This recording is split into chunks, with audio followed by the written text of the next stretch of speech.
आज का जो हमारा टॉपिक है that is the capacitance of transmission line. Transmission line में कैपेसिटिव इफेक्ट एक्चुअली जो प्रोड्यूस होता है वो कंडक्टर्स के बीच में जो पोटेंशियल डिफरेंस होता है उसकी वजह से कैपेसिटिव इफेक्ट जनरेट होता है। और जब आप ट्रांसमिशन लाइन को मॉडल करते हैं तो उसकी जो शंट एडमिटेंस ब्रांच होती है, ठीक है, शंट एडमिटेंस वो बेसिकली दो पैरामीटर्स पे डिपेंडेंट होती है, एक कंडक्टेंस और दूसरी कैपेसिटिव रिएक्टेंस। और दो पैरेलल कंडक्टर्स के बीच में कैपेसिटेंस या कैपेसिटिव इफेक्ट बेसिकली डिपेंड करता है एक तो साइज़ ऑफ कंडक्टर पे, दूसरा कंडक्टर्स के बीच में कितनी स्पेसिंग है, और तीसरा जो पॉइंट है वो कंडक्टर ज़मीन से या ग्राउंड से कितनी हाइट पर है, मींस उसकी ग्राउंड क्लियरेंस कितनी है कंडक्टर की। अच्छा, जो शॉर्ट ट्रांसमिशन लाइंस होती हैं जो 50 माइल्स या 80 किलोमीटर से लेस होती हैं उसमें कैपेसिटिव इफेक्ट नेग्लिजिबल होता है। लेकिन लॉन्ग ट्रांसमिशन लाइन जो 50 माइल से ग्रेटर होती हैं, ज़्यादा होती हैं, उसमें कैपेसिटिव इफेक्ट जो होता है हम उसको कंसीडर करते हैं क्योंकि वो काफ़ी सिग्निफिकेंट होता है और उसमें काफ़ी हाई वोल्टेजेस भी होते हैं। और जो charging current of the line होता है वो बेसिकली वो चार्जिंग करंट बेसिकली उसकी चार्जिंग और डिस्चार्जिंग जो आप लाइन को करते हैं बेस, ठीक है, उसकी वजह से जो करंट प्रोड्यूस होता है उसको आप charging current of the line बोलते हैं।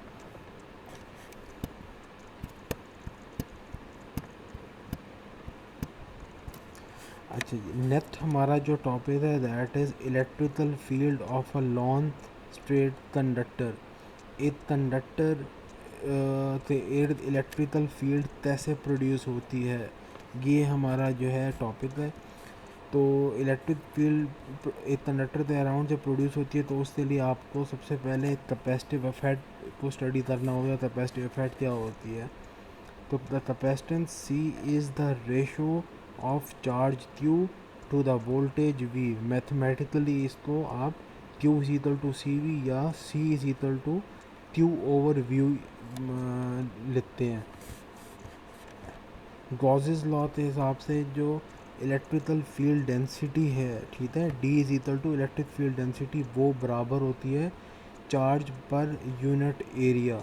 तो कितना चार्ज कितने एरिया के अंदर कवर अप हो रहा है। अगर एरिया हमारे पास 2πx है तो ये एरिया की वैल्यू इस ए में पुट करने से आपके पास जो इलेक्ट्रिक फील्ड डेंसिटी आई वो आई Q ओवर 2πx।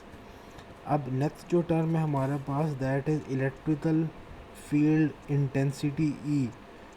वो बेसिकली आपके पास जो electrical field density, electrical flux density over epsilon relative permittivity जो है उस उनका रेशो पे डिपेंडेंट होती है इलेक्ट्रिकल फील्ड इंटेंसिटी। तो डी की वैल्यू जब आप यहाँ पे पुट डाउन करते हैं, ठीक है, तो आपके पास कुछ मैथमेटिकल ये रिलेशन आता है। अब आपने एक ये जो डायग्राम आपके सामने बनी हुई है, ठीक है, इसमें एक कंडक्टर ये है, उसमें चार्ज Q फ्लो कर रहा है। आपने दो पॉइंट्स एज्यूम किए D1 और D2। D1 इनर है, D2 आउटर है। आपने इमेजनरी सरफेस एज्यूम किया जिसका डायमीटर जो था वो h था, ये आपके सामने जो मेंशन है। अब पोटेंशियल डिफरेंस बेसिकली D1 से D2 के लिए क्या होगा, वो वर्क डन जो एक 1 कूलम चार्ज को D2 से मूव करेगा D1 पे। यही बात यहाँ लिखी हुई है।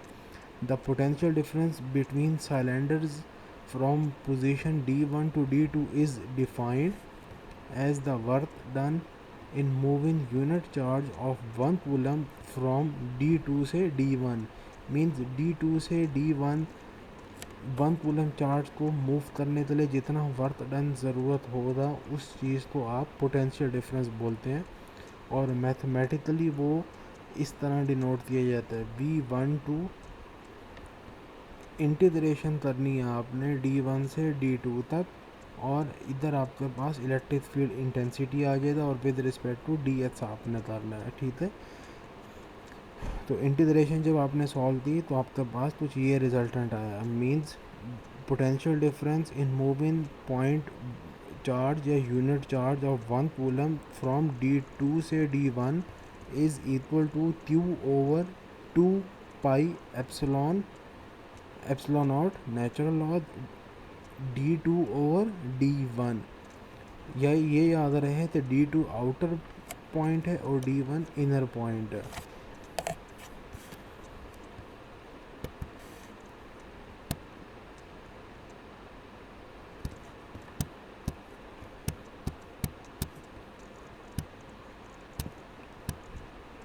अच्छा, जो हमारा नेक्स्ट टॉपिक है that is capacitance of single phase line या capacitance of two wire line.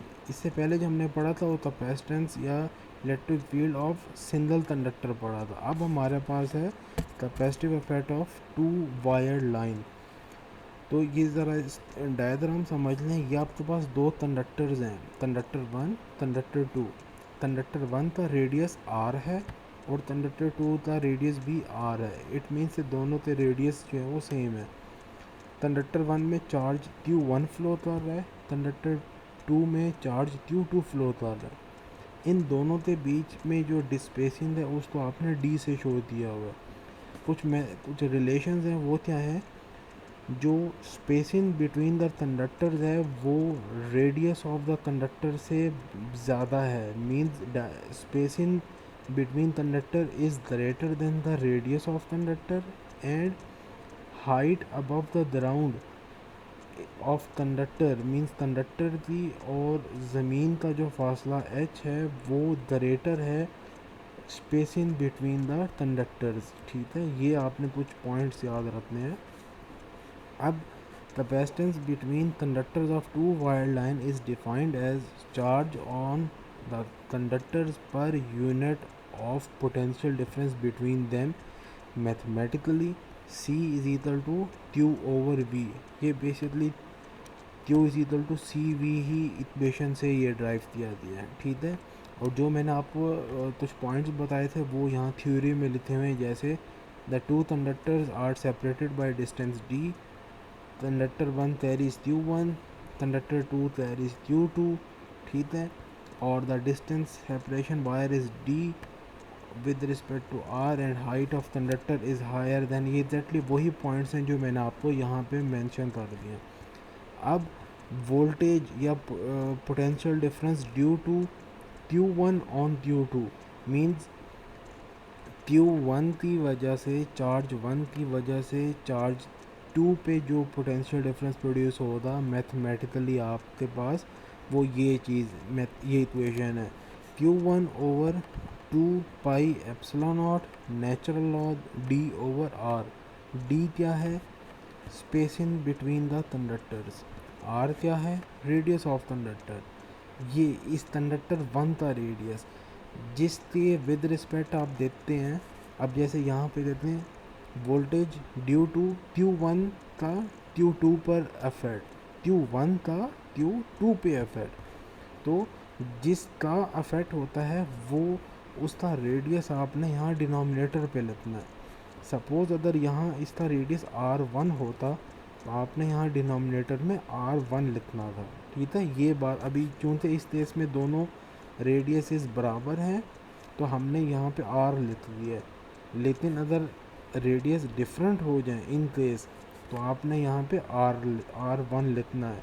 और दूसरी, अगर आप वोल्टेज ड्यू टू ये देते हैं voltage due to Q2 on Q1, Q2 की वजह से Q1 पे जो पोटेंशियल डिफरेंस प्रोड्यूस हुआ है वो मैथमेटिकली आपके सामने ये लिखी हुई है V21 of Q2 is equal to Q2 2 pi epsilon naught natural log D over R। फिर इसी तरह इन्हीं इक्वेशंस की बेसिस पे voltage V12 Q2 is equal to minus V21 of Q2। तो इन्हीं बेसिस पे आपने ये इक्वेशन लिख ली, ये V12 of Q2 is equal to Q2 over 2 pi epsilon naught natural log R over D। ये बेसिकली ये दूसरे के रिवर्स हैं, उलट हैं। अब प्रिंसिपल ऑफ सुपरपोजिशन जो है वो उसकी बेसिस पे आपने जो कंबाइन अफेक्ट है वो आपने ऐड ऑन कर देना है। मींस जो टोटल पोटेंशियल डिफरेंस होगा that will be the sum of V12 of Q1 plus V12 of Q2। तो ये ऊपर से वैल्यूज़ आपने यहाँ पे पुटअप की। ये थोड़ी सी मैथ वो सोल्यूशन है इनका, जो स्टेप्स यहाँ पे मिसिंग है, ठीक है, वो यहाँ पे हमने दिया। Q/2 पाई एप्सिलॉन नॉट जो है वो हमने कॉमन ले लिया और अंदर ये रहते हैं, ठीक है, इनको थोड़ा सा सॉल्व किया तो आपके पास ये वाली वैल्यूज़ हैं Q/पाई epsilon naught natural log D/R। तो ये आपके पास आते हैं V12 is equal to means superposition से जो वैल्यू आई पोटेंशियल डिफरेंस थी that is V12 is equal to Q/पाई epsilon naught natural log D/R और यूनिट होती इसकी फैरेड पर मीटर, ठीक है। अच्छा, नेक्स्ट है हमारा the capacitance between the conductor. अब ये तो था पोटेंशियल डिफरेंस या वोल्टेज। अब हमारा जो एम है वो है कैपेसिटेंस फाइंड आउट करना 1 और 2 के बीच में, मींस 0.1 और 0.2 के बीच में कैपेसिटेंस फाइंड आउट करना। तो हमारे पास होता है Q is equal to CV या C is equal to Q/V। तो वैल्यू जब हम पुट करते हैं तो ये Q आ गया और V की वैल्यू ये है, Q से कट जाएगा तो आपके पास जो रिजल्टेंट वैल्यू है वो क्या है C12 pi epsilon not divided by natural log D/R और इसकी यूनिट होगी फैरेड पर मीटर। ये इक्वेशन 4.68 जो है वो basically capacitance between conductors between two conductors की ये इक्वेशन है। तो आपके पास जब दो कंडक्टर्स के बीच में कैपेसिटेंस होगी तो वो मैथमेटिकली आप इस तरह डिनोट करेंगे। अब एक और केस आ जाता है जब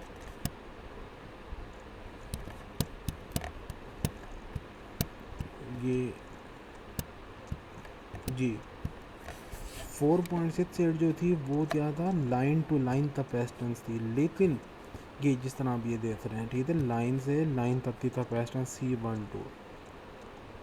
अब अगर इन दोनों लाइंस के बीच में एक हम न्यूट्रल पॉइंट डाल देते हैं, ठीक है, मीन्स अब ये 3 पॉइंट बन जाएंगे, तब कंडक्टर 1 कंडक्टर 2 और इनके दरमियान ये न्यूट्रल।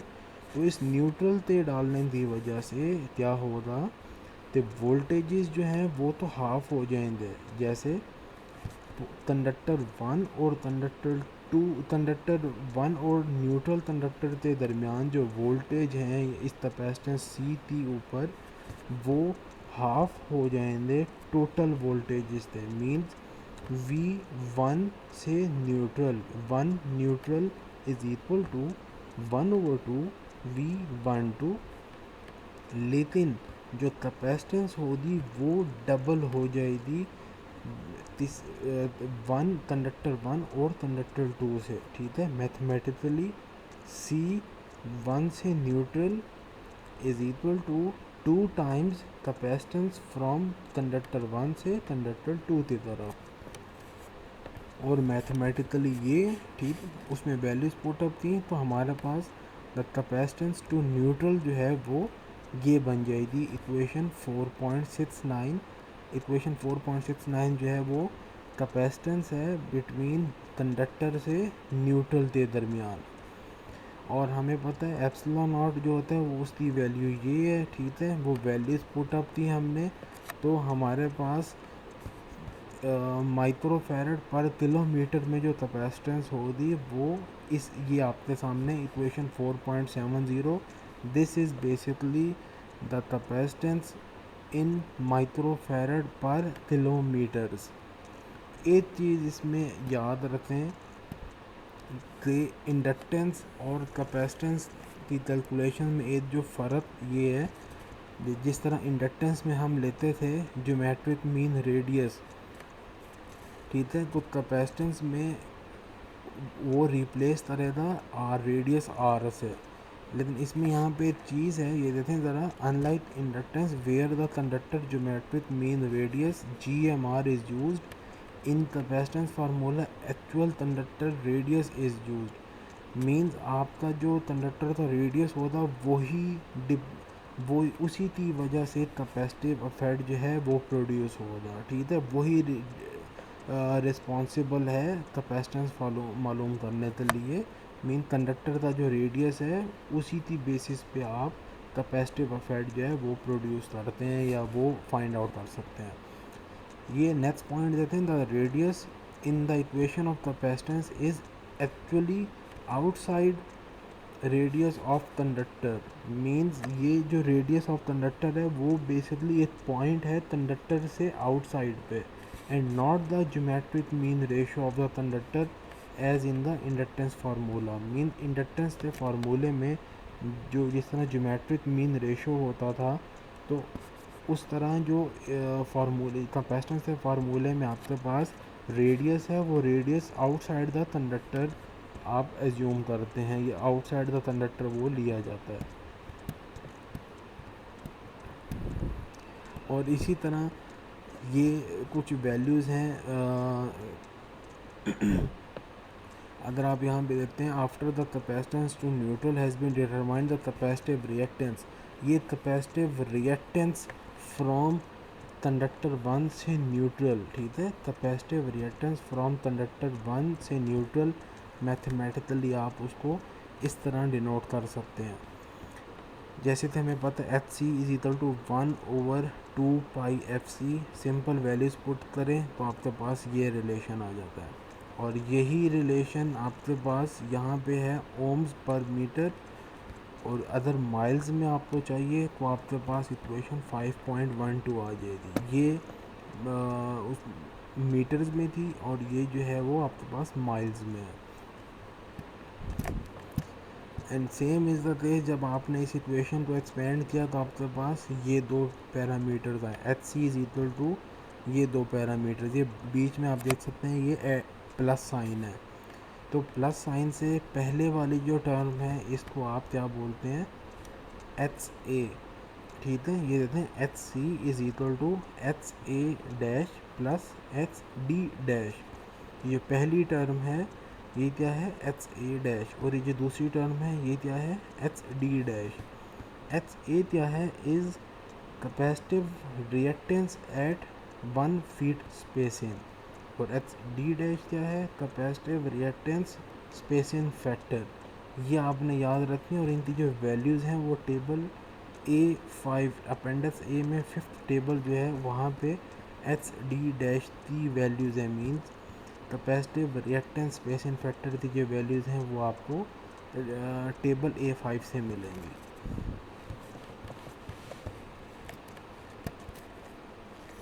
अच्छा, नेक्स्ट हमारे पास जो एग्ज़ाम्पल है 5.1, ठीक, एग्जाम्पल 5.1 कहती है, find the capacitive susceptance per mile of a single phase line operating eight 60 hertz. The conductor is voltage and spacing is 20 feet between the centres, ठीक है। तो सबसे पहले तो हमें इस कंडक्टर का स्पेसिंग फैक्टर जो है वो देखना पड़ेगा, और उसके लिए हम वी नीड टेबल A3 जो मैंने आपको बताया था, जिस तरह है आउटसाइड डायमीटर इज़ 0.642 इंच। तो पहले हम लोग जाते हैं टेबल में, ये देते हैं, ये जिस तरह आपके पास ये कंडक्टर है वोल्टेज, ठीक है। ये टेबल A3 में हमने सबसे पहले इस एक्सट्रीम लेफ़्ट कॉलम में हमने कंडक्टर का नाम देखना है। कंडक्टर का नाम देखने के बाद हमने ये देखने थे इसमें आउटसाइड डायमीटर, ये आउटसाइड डायमीटर हमारे पास आ गया 0.642, ठीक है। ये तो from the table A3 the outside diameter is 0.642 inch. इसको हमने कन्वर्ट करना है फीट्स में, ठीक है। तो हमारे पास जो आएगा radius that is R is equal to 0.0268 feet. अब हमारे पास इक्वेशन है HC की, ठीक है। ये इक्वेशन है हमारे पास एच सी थी, इसमें आप वैल्यूज पुट करते हैं, इसमें डी थी वैल्यू, ठीक है, जो वहाँ पे था D over R, natural log D over R, उसमें डी जो है यहाँ पे लिखा हुआ है स्पेसिंग इज 20 फीट, ये डी इज इक्वल टू 20 आ गया, और रेडियस जो है वो है 0.0268 फीट। तो वैल्यूज पुटअप थी, हमारे पास जो आंसर आया वो ये आ गया एच सी। अब उसने हमसे कैपेसिटिव ससेप्टेंस मान दिया, तो simple B C is equal to 1/एच सी, तो आपके पास ये रिज़ल्ट आ गया। तो ये है बेसिकली सीमेंस में इसका आंसर है, ठीक है। तो दूसरा जो तरीका है वो आपके पास ये है, ये टेबल्स की मदद से ये वैल्यूज़ फाइंड आउट करते हैं, लेकिन आप इसी मेथड को समझें, ये जो मैंने आपको ऊपर बताया। अच्छा, नेक्स्ट जो हमारा टॉपिक है that is capacitance of 3 phase line, और कंडक्टर जो हैं वो इक्वली स्पेस्ड हैं, ठीक है। ये जिस तरह आपके पास डायग्राम है, A B and C conductors हैं, इनके दरमियान जो स्पेसिंग है वो तीनों के दरमियान इक्वल स्पेस है, तो हमने यहाँ पे डी के साथ उसको शो कर दिया। और हमने ये ज्यूम किया है कि सिस्टम जो है बैलेंस्ड है, बैलेंस 3 फेज्ड है, और पॉजिटिव सीक्वेंस के हिसाब से Q A plus Q B plus Q C mean sum of all the charges in all the 3 conductors is equal to 0। जो कंडक्टर के रेडियसेस हैं वो हैं R A, R B and R C. जो उनकी स्पेसिंग है वो है D A B, D B C and D A C. लेकिन ये याद रहे कि जो कंडक्टर के बीच की स्पेसिंग है वो उनके रेडियस से ग्रेटर है, और हमने यहाँ पे अर्थ का जो फैक्टर, अर्थ का जो इफेक्ट है वो भी यहाँ पे हमने निगलेक्ट करना है, ठीक है। तो फिर हमारे पास वी ए बी, हमने ए को एज अ रेफरेंस लेना है, कंडक्टर ए को हम रेफरेंस लेते हैं, तो उसके अकॉर्डिंगली वी ए बी हमें चाहिए और वी ए सी हमें चाहिए। तो देखते हैं एक्सप्रेशंस क्या बनती हैं। हाँ जी, अब हमारे पास हमने जो लास्ट लेक्चर्स में हमने डिस्कस किया था the expression for voltage between two conductors, उसी एक्सप्रेशन को हमने यहाँ पे भी यूज़ करना है, बिकॉज हम एट अ टाइम 2 कंडक्टर्स की बात कर रहे हैं। जैसे वी ए बी 2 कंडक्टर्स हैं, ठीक है, तो फॉर वही इक्वेशन जब आप यूज़ करते हैं तो आपसे जो इक्वेशन बनती है वो ये बनती है, V A B is equal to 1/2 pi epsilon naught Q A, ये रेफरेंस पॉइंट है, ठीक है, रेफरेंस कंडक्टर है, natural of D A B over R A means reference conductor का दूसरे कंडक्टर के साथ distance divided by radius of the reference conductor plus Q B natural of R B over D A B, reference के बाद जो भी conductor दूसरा होगा उसका डायमीटर दूसरी टर्म में ऊपर, उसका रेडियस दूसरी टर्म में ऊपर आ जाएगा, और उसका जो डिस्टेंस है वो नीचे यहाँ डिनोमिनेटर में आ जाएगा। इन पहली 2 टर्म्स को आपने ज़रा सोच समझ के लिखना है, ठीक है। मीन्स जो रेफरेंस है मीन्स ए कंडक्टर, उसका रेडियस नीचे आएगा, और जो दूसरा जिस और रेफरेंस से दूसरा कंडक्टर जो होता है उसका रेडियस यहाँ पे न्यूमिनेटर में आएगा। अच्छा, और जो तीसरा कंडक्टर बच जाएगा उसका देते हैं, उसका बाकी कंडक्टर रेफरेंस के अलावा जो 2 कंडक्टर हैं उनके साथ स्पेसिंग में, जैसे Q C is equal to Q C into natural log D B C divided by D A C, ठीक है। सेम इज़ द केस ये वी ए सी के लिए भी आप यही इक्वेशन है, इसमें भी ए रेफरेंस है, 1/2 pi epsilon naught Q A natural log D C A. अब चूँकि रेफरेंस है तो रेफरेंस ए है, तो रेफरेंस का रेडियस आ जाएगा, plus Q B natural log D B C divided by D A B plus Q C natural log R C over D A C. अब चूँकि कंडक्टर इक्वली स्पेस्ड हैं, लिहाजा D A B is equal to D B C is equal to D A C is equal to हमारे पास D आ गया। और हमने एक और एजम्पशन दी तो तीनों कंडक्टर के रेडियस जो हैं वो इक्वल हैं, सो हमने उनको आर के बराबर कर दिया। लेकिन डी जो है वो आर से ग्रेटर है, तो हमारे पास ये ऊपर जो इक्वेशंस बनी है वी ए बी और वी ए सी वाली, वो कुछ इस तरह से हो गई। 1/2 π ε0 Q A natural log D over R plus Q B natural log R over D plus Q C into natural log D over D. D over D आपस में 1 हो जाएगा, नेचुरल लॉग 1 जो है वो 0 होता है, इसलिए ये टर्म ख़त्म हो जाएगी, तो आपके पास ये इक्वेशन बन गई। इसी तरह वी ए सी आपके पास ये इक्वेशन बन जाएगी, ठीक है।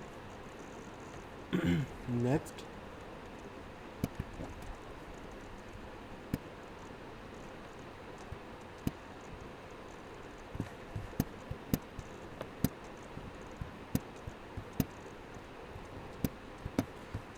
थ्री फेज सिस्टम में लाइन टू न्यूट्रल वोल्टेजेस हमारे पास कुछ इस तरह होते हैं। V A B is equal to √3 V A N with angle of 30 degree, और V A C is equal to minus V C A is equal to √3 V A N with angle of -30 degree. तो actually क्या हुआ, V A B plus V A C is equal to 3 times the V A N, या V A N is equal to V A B plus V A C divided by 3। यही substitution जो है हमने put up करनी है, and substitution of V A B and V A C in. अब हमारे पास जो इक्वेशन है वो क्या है, V A B is equal to V A B up to A plus V A B up to B, या simply ये equation V A B is equal to Q over pi epsilon naught natural log D over R. अब यही हमने जो substitutions दिए हैं, तो आपके पास जो रिजल्टेंट आया that is 1/6 pi epsilon not, और ये सारी वैल्यूज़ जो आपने पुट अप की हैं, ठीक है। ये पुट अप करने के बाद जो आपके पास रिजल्टेंट आया वो कुछ ये आया, ये इक्वेशन आई, ठीक। V A N is equal to 1/6 pi epsilon naught 2 into Q A natural log D over R plus Q B plus Q C into natural log R over D. Balance condition है, लिहाजा Q A plus Q B plus Q C is equal to 0 हो जाएगा, और minus Q A is equal to Q B plus Q C. अब ये जो minus Q वाली substitution है, ये आप यहाँ पे इससे जब आप सब्सटीट्यूट करते हैं, ठीक है, तो आपके पास इक्वेशन जो है वो मज़ीद सिंप्लीफाई होकर कुछ ये रह जाती है। V A N is equal to 1/2 pi epsilon naught Q A natural log D over R. अब ये तो था वोल्टेज, अब हमें चाहिए कैपेसिटेंस, तो we know Q is equal to C V. उसी इक्वेशन की बेसिस पे जब आपने कैपेसिटेंस फाइंड आउट की, तो कैपेसिटेंस जो है आपके पास C A N means capacitance from conductor A to the neutral is equal to Q A divided by V A N, और या simply 2 pi epsilon naught natural log D over R. बस यहीं तक आज हमारा लेक्चर था।